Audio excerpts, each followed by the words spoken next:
कार्तिक उठा, उसने अपने कपड़े थपथपाए और कहा, जो आना चाहिए वो आना चाहिए। इतना कहकर वो स्वागत कक्ष में चला गया। स्वागत कक्ष के दरवाजे पर माया भी आ गई। कार्तिक को आते देख माया थोड़ी हैरान हुई। वो अन्य कंपनियों के साथ सहयोग के बारे में बात कर रही थी। कार्तिक यहां क्यों था? अंदर के लोग मुझे ढूंढ रहे हैं, कार्तिक ने हल्के से कहा। माया को पहले तो समझ नहीं आया, लेकिन वो जल्दी समझ गई। उसने धीमी आवाज में कहा, क्या वे लायन ग्रुप से हैं? कार्तिक ने सिर हिलाया। लायन ग्रुप के माध्यम से उनके लिए अपनी पहचान और बैकग्राउंड को छिपाना बहुत आसान था। माया ने कार्तिक की ओर देखा।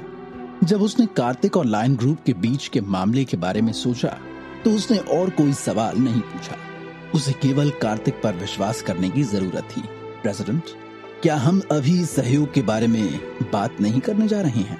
सेक्रेटरी तनुज ने माया को असमंजस में छोड़ते हुए देखा। माया ने अपना सर हिलाया और कहा, वे जायसवाल ग्रुप को खोजने के लिए यहाँ नहीं है। कार्तिक उनसे निपट लेंगे।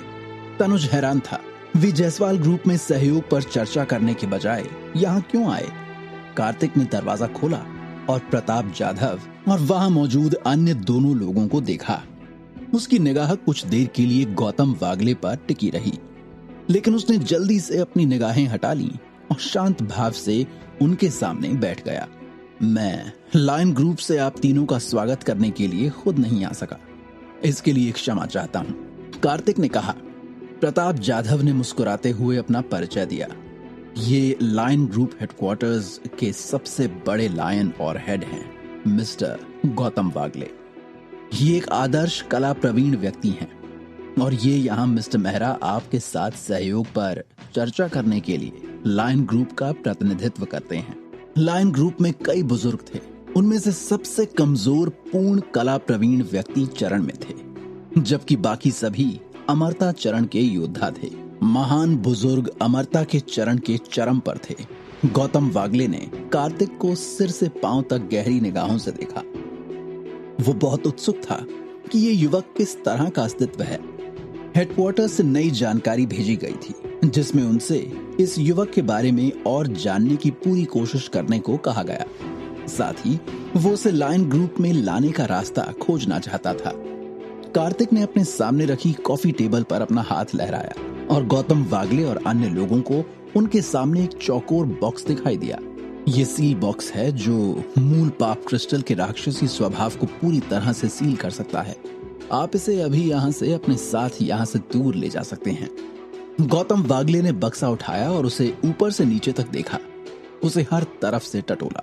निश्चित रूप से उसने उस बॉक्स से एक पावरफुल शक्ति निकलती हुई महसूस की और कार्तिक के शब्दों पर विश्वास किया। हालांकि वो इस बॉक्स की उत्पत्ति के बारे में बहुत उत्सुक था। कार्तिक कहां से आया था? वो हेडक्वार्टर्स के आदेश के अनुसार कार्तिक के संपर्क में आया था।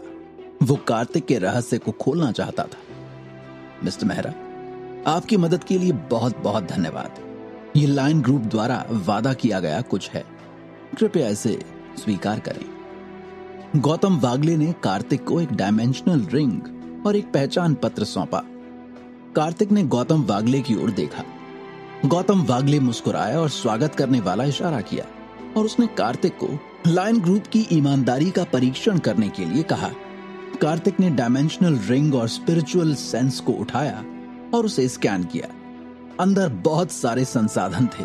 हालांकि ये उसके लिए बेकार था, लेकिन ये माया के लिए उपयोगी हो सकता था। हालांकि वो परफेक्शन ऑफ फाउंडेशन पर थी, फिर भी उसका कल्टीवेशन का बेस फाउंडेशन की पूर्णता पर था। लेकिन अभी भी ऐसे कई क्षेत्र हैं जहां ये कल्टीवेशन के संसाधन उसे सुधारने में मदद कर सकते हैं। ये स्पष्ट था कि लायन ग्रुप ने कार्तिक को खुश करने के लिए माया के साथ शुरुआत की थी। जहां तक पहचान पत्र की बात है, अतिथि लायन ग्रुप के विशिष्ट पहचान पत्र पर कार्तिक को लायन ग्रुप के अतिथि के रूप में चिन्हित किया गया था। लायन ग्रुप में अतिथि सिर्फ एक नाम था और इसे बहुत अधिक प्रतिबंधित नहीं किया जाएगा। प्रताप जाधव ने हमें पहले ही बता दिया है कि मिस्टर मेहरा को प्रतिबंधित होना पसंद नहीं है, लेकिन लायन ग्रुप मिस्टर मेहरा जैसी प्रतिभा की सराहना करता है और लायन ग्रुप उसे पाने के लिए दृढ़ संकल्पित है। इसलिए उन्होंने मिस्टर मेहरा को लायन ग्रुप का हिस्सा बनाने का फैसला किया है। ग्रुप में आपका गेस्ट के रूप में स्वागत है, गौतम वागले ने मुस्कुराते हुए कहा। द ग्रेट एल्डर ने उसे कार्तिक को लायन ग्रुप में शामिल होने देने के लिए कहा। जब उसे कार्तिक का अतिथि पहचान पत्र मिला तो वो भी हैरान रह गया। उसने कार्तिक को आजादी देते हुए उसे बांध भी दिया। कार्तिक ने अपने होंठ थपथपाए। लायन ग्रुप वास्तव में दबंग था। स्वाभाविक रूप से वो जानता था कि लायन ग्रुप क्या सोच रहा था, इसलिए उसने उनके सामने अपने असली इरादों को उजागर नहीं किया। हालांकि ये भी अच्छा था, उसने लायन ग्रुप की पहचान और बैकग्राउंड प्राप्त कर ली थी और वो हर समय लायन ग्रुप के लोगों से परेशान नहीं होगा। ये दोनों पक्षों के लिए फायदे की स्थिति थी। यहाँ भी वही है जो आप चाहते हैं। आप जल्दी से स्पेस कलाकारों का कल्टीवेशन कर सकते हैं और सबसे अच्छा प्रभाव सही जियांटियन क्षेत्र तक पहुंचने का होगा। जहां तक फाउंडेशन की स्थापना का सवाल है, ये खुद पर निर्भर करेगा। कार्तिक ने एक स्क्रॉल निकाला। चूंकि लायन ग्रुप ने उसे इतनी सुविधा दी थी, वो इसके साथ कंजूस नहीं होगा। किसी भी मामले में स्क्रॉल और सामग्री उसके दिमाग में थी। गौतम वागले ने जो स्क्रॉल खोला, इस पर स्पेस कलाकारों के लिए इनेट स्टेज को जल्दी से तोड़ने का एक तरीका था, जो महागुरु की विधि भी थी। यदि वो और अधिक पावर लगाता, तब भी वो फाउंडेशन स्थापना चरण तक पहुंच सकता था। मिस्टर मेहरा की मदद से मेरा लायन ग्रुप धर्मनिरपेक्ष दुनिया में और भी मजबूत हो जाएगा। गौतम वागले थोड़ा उत्साहित था। ठीक यही उसके शब्दों में था जिसे कार्तिक ने पकड़ लिया था। जब गौतम वागले ने धर्मनिरपेक्ष दुनिया का जिक्र किया, तो उसका मतलब था कि धर्मनिरपेक्ष दुनिया के अलावा और भी एक दुनिया थी। वास्तव में पृथ्वी पर स्पेस आर्ट की दुनिया उतनी सरल नहीं है जितना मैंने सोचा था, कार्तिक ने मन ही मन सोचा। गौतम वागले ने देखा कि वो अपना आपा खो बैठा था और हंसने लगा।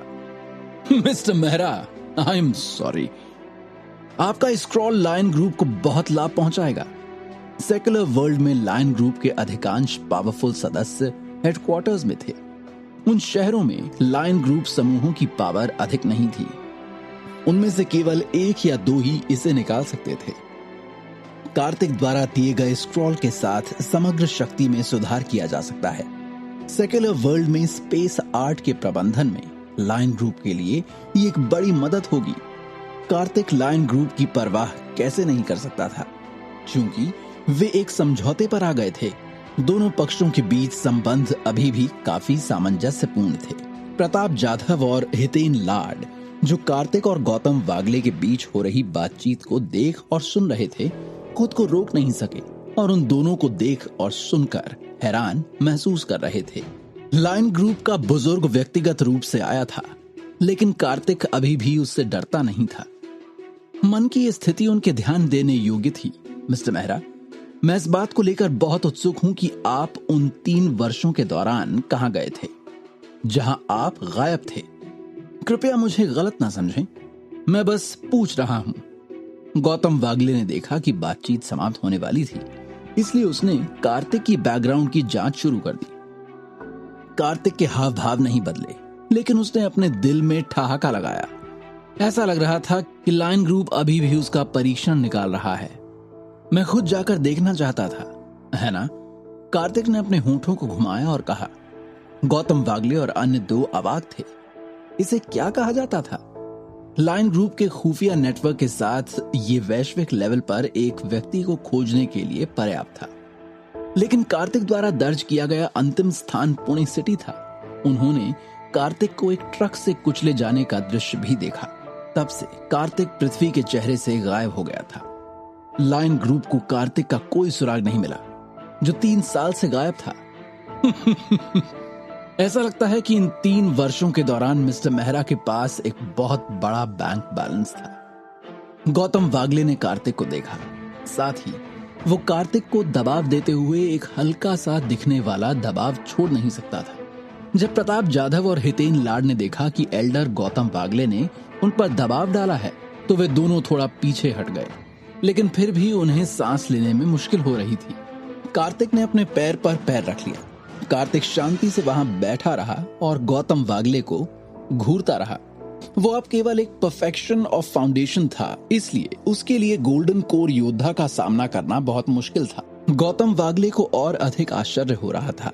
इस समय कार्तिक की आवाज सुनाई दी। एल्डर गौतम, जब से सहयोग मिल गया है, मुझे अभी भी कुछ मामलों में ध्यान देना है। आपको वादा करना होगा। आपको वादा करने के लिए बाहर तक ना आ पाने के लिए मुझे क्षमा करें। कार्तिक ने उन्हें जाने का आदेश दिया। क्या? गौतम वागले हैरान रह गया। कार्तिक अब भी उसके दबाव में इतनी आसानी से बोल सकता था। गौतम वागले का दबाव कार्तिक के शरीर पर जमा होता जा रहा था। हालांकि कार्तिक अभी भी खुलकर बोल पा रहा था, जिससे वो चौंक गया। प्रताप जाधव और हितेन लाड की भी यही भावना थी। हालांकि गौतम वागले का दबाव कार्तिक के शरीर पर केंद्रित था, फिर भी वे झटके महसूस कर सकते थे। दबाव के झटके ने उनका लगभग दम तोड़ दिया था, लेकिन कार्तिक अभी भी इतना शांत था। ये अविश्वसनीय था।